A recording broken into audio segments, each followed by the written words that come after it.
Hello to you from a freezing cold Washington, where Donald Trump has been sworn in for a second term as the 47th President of the United States. In his inaugural address, he promised to put America first and said he'd immediately start signing orders to prevent illegal migration, encourage oil exploitation and scrap government diversity programs, moves that will delight the millions of people who voted for him and send shockwaves right around the world. Well, we're going to take a look at some of the key measures he announced on this day one of his presidency and assess what impact they might have. But first, here's Sarah Smith on how this historic day has unfolded so far. Please raise your right hand and repeat after me. I, Donald John Trump, do solemnly swear. I, Donald John Trump, do solemnly swear. That I will faithfully execute. That I will faithfully execute. The office of President of the United States. The office of President of the United States. For Donald John Trump, this is not just a solemn oath of office. For him, this is vindication, and it's victory. Welcome home. Welcome home, Joe Biden said, as he greeted the Trumps earlier at the White House, as it is their house now, again. There was none of this courtesy the last time when Donald Trump snubbed the Bidens and skipped town.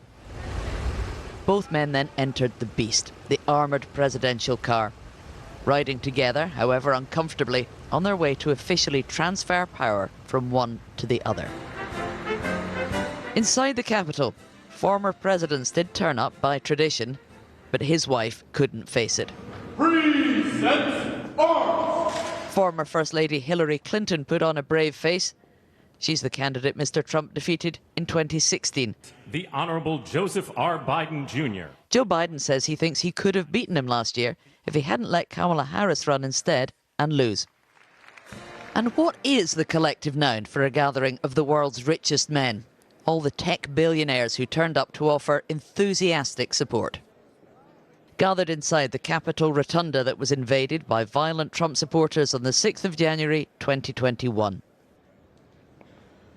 For him, it's been a long journey back to the centre of power, overcoming criminal indictments, one conviction and 2 assassination attempts to perform the ultimate political comeback. After all that, he was then defeated by his wife's hat, before promising to start a new era in America. The golden age of America begins right now. Making big promises about transforming the country. A tide of change is sweeping the country. Sunlight is pouring over the entire world. And America has the chance to seize this opportunity like never before. He attacked what he claimed was a corrupt and incompetent government under Joe Biden and revelled in his own triumph. Over the past 8 years, I have been tested and challenged more than any president in our 250-year history. And I've learned a lot along the way. The journey to reclaim our republic has not been an easy one, that I can tell you. Those who wish to stop our cause have tried to take my freedom and indeed to take my life. Just a few months ago in a beautiful Pennsylvania field, an assassin's bullet ripped through my ear. But I felt then, and believe even more so now, that my life was saved for a reason. I was saved by God to make America great again.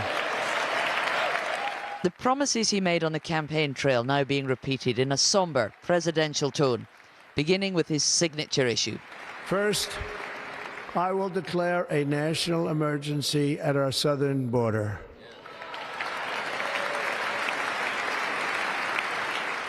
He got a standing ovation for the promise of a harsh crackdown on immigration. We will drill, baby, drill. He will also declare a national energy emergency to allow for more drilling for oil and reverse Joe Biden's climate change measures.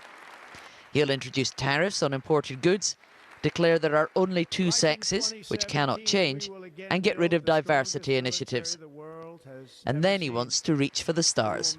And we will pursue our manifest destiny into the stars, launching American astronauts to plant the stars and stripes on the planet Mars. it may have been with considerable relief that the Bidens then took off and left Washington behind them. Tens of thousands of Trump supporters have flooded into the Capitol, the lucky ones getting to view the action from inside a sports arena. Watching Elon Musk take to the stage, he's given himself the title of First Buddy. But he really needs to curb his enthusiasm. He's being accused of giving a Nazi salute. Thank you. And that's even by users on his own social media platform, X. As Commander-in-Chief, Donald Trump chooses to use a more traditional salute as he formally inspects the troops. After all this ceremony, it will soon be time to get down to work. He's made a lot of big promises about transforming America and changing the world. Now he has to deliver. Sarah, let's actually begin with the man who's just left the building across the way there, Joe Biden, issuing a number of pardons for his own family. How much of a surprise shock was that? Yeah, this was a real surprise because it's an extremely unusual thing to do, to issue preemptive pardons. So he says, as far as he knows, they haven't done anything wrong, but he's worried that the Trump administration are going to try and investigate, possibly prosecute members of his family. So he's pardoning them in advance just in case that happens. And he did the same for some people who were in the last Trump administration and everybody who was involved in the select committee that investigated the January the 6th riots. All got these preemptive pardons. Okay. Let's go back to the man now who has taken over the keys for the White House. A slew of policy initiatives, tough rhetoric as well, delighting his supporters. Yes, absolutely. And very soon he'll arrive at that sports arena and speak to them in person. They've been waiting all day for that to happen. And we expect that whilst he's there, he will start signing some presidential executive orders to make happen the things he promised in his speech, including if he declares a national emergency on the border, he can then send military troops to the border, which will make a real difference. And he can probably, at the stroke of a pen, withdraw from the Paris Climate Accords as well, which he's promised to do.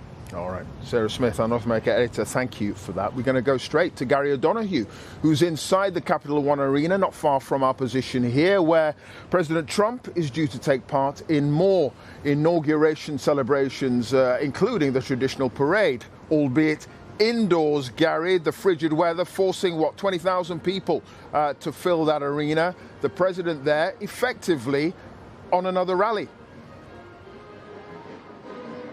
It's going to be another rally. It's going to be one of those rallies we've seen over the months and the past years. And I expect him to say all the same kinds of things. The military bands that would have been marching down Pennsylvania Avenue if it wasn't so cold are here playing right now. On the stage is the traditional podium. On the edge of the stage is a desk with a microphone and a chair and a presidential seal. We're expecting him to sign many of those executive actions and orders in front of this crowd of 20,000 people. Now, that is a moment of theatrics. It's something clearly Donald Trump wants to do among his own people. But bear in mind, even when he signs these things, presidents cannot spend new money. They cannot conjure money out of the air. That is for Congress to do. So a lot of these things will be intentions, desires, proclamations, things he wants to happen, but the signing, the actual act of putting pen to paper doesn't actually make them happen, Clive. All right, Gary, for now, thank you for that. We'll rejoin you when the president arrives at the arena. Gary O'Donoghue in the warm there. Thousands brave sub-zero temperatures outside to get a glimpse of President Trump as his convoy moved between official events today. Many had hoped to be among the crowds watching the swearing-in ceremony on the National Mall. But the Arctic weather forced the event indoors. Tom Bateman has been talking to some of those who still ventured out to see the president. They waited 4 years and 1 night. And in a cold as bitter as America's divisions, USA! USA! The gates opened to the dawn of Trump 2. Kimberly and John flew with their 3 daughters from Tennessee. We feel like the person at the top is going to be relating to everything that we deal with, whether it's, safety in the community, parents in charge of their children, an economy that works, where you keep more money in your pocket. Donald Trump got here by broadening his base. And for one day only, they filled the streets of Democrat-dominated D.C. We want to have our borders closed, and we want to know that we're safe and not just let anybody and everybody in. Do you think Trump can actually do this? I mean, what he's talking about would cost billions and billions, could take years. There aren't necessarily the resources to do it. Hundreds of billions of dollars to Ukraine. Yeah, we can 100%. There were 250,000 tickets issued before Donald Trump moved the inauguration indoors. Now, the sports venue that these people are queuing to watch it can only take a tenth of that number, so a lot of people are going to miss out. On the march to the far-right Proud Boys, whose leaders were jailed for sedition after the violent insurrection of January 6th. They want President Trump to free them. His opponents now warn of oligarchy and authoritarianism. Here we go, here we go. And as the big moment neared, crowds packed the bars to see him sworn in. How are you? How are you feeling? Oh my. Let's go. It's the happiest I've been in a very long time. We got our country back. The future is bright for America. Yes, sir. If you want to start a business, there's no better time to be an American with this man coming into office. He is going to light this economy on fire. We are going to be the envy of the rest of the world. It's been a long time. Yes. We're ready.